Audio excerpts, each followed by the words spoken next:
everybody, Laura the Librarian here. I'm excited to be back for New Book Tuesday, and today we are going to take a look at some of the fiction books that came out in the first week of January.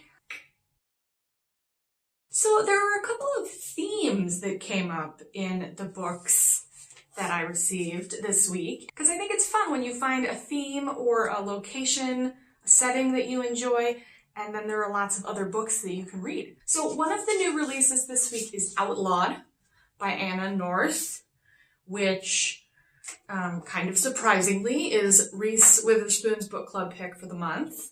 And basically it's a sort of a Western retold through a feminist lens. So a woman who has to figure out how to provide for herself in the Old West, joining up with a gang. So if you are interested in Western themes, you might also like Picnic in the Ruins by Todd Robert Peterson. And this one involves cultural anthropology and talks about who land belongs to, who objects belong to, but it looks at these things as part of like an adventurous thriller plot.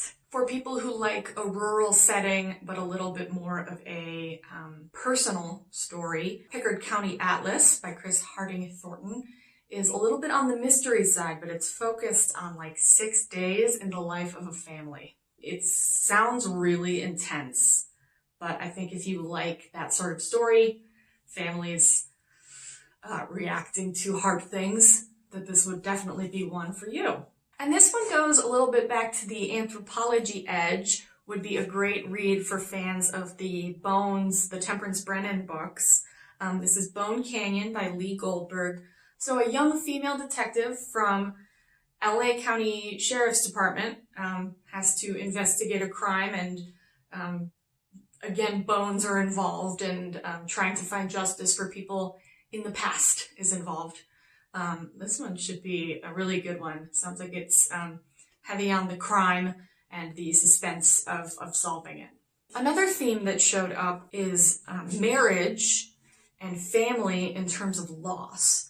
And so we've got The Push by Ashley Audrain, which has been getting a ton of press, about a young woman who is likely going through some sort of postpartum depression, and then what happens when something in their family changes. Plus, A Lie Someone Told You About Yourself by Peter Ho Davies is about marriage and pregnancy loss from the male perspective, from a husband's perspective, which I think is something we don't see very often in fiction and could be quite useful for some people, as well as an interesting book about the intricacies of marriage, which I know is always an interesting topic. And another book that's tangentially about marriage is about a woman who feels like her life is finally coming back together after her husband had an affair.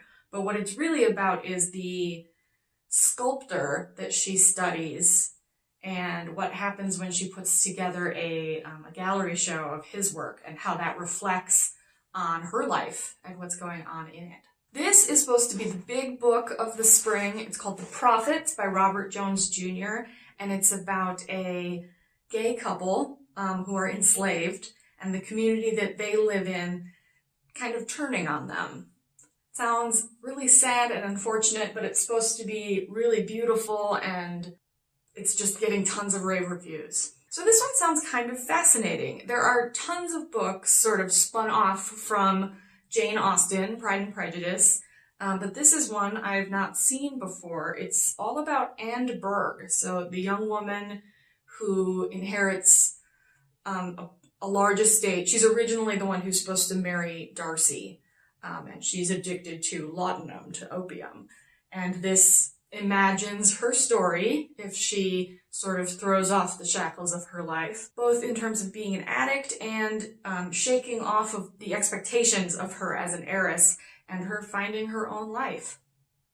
It sounds pretty interesting. It's called The Heiress by Molly Greeley. A couple historical fiction reads. So first we have Nightbird Calling by Kathy Golke, which is set in Appalachia in 1941. It's all about women and friendship, which I know is a topic a lot of people love to read about. And this one will be in the inspirational section. And then another popular era for historical fiction is World War II.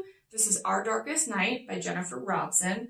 and it's set in Italy. Then there's a little stack of what I would call the big name authors with new books this month. We have Neighbors by Danielle Steele. Get on the list now. The newest Pike Logan book by Brad Taylor. This is American Traitor. I think if you like his series, or if you like spy thrillers, this is definitely one that should go on your list. If you liked Vanishing by Jane Ann Krentz, this is the sequel to that, All the Colors of Night. And a new installment of the Jack Switek series by James Grappando. This is 20. Thanks for taking a look at these new books with me. I hope you found something great to read, and I will see you soon. Bye!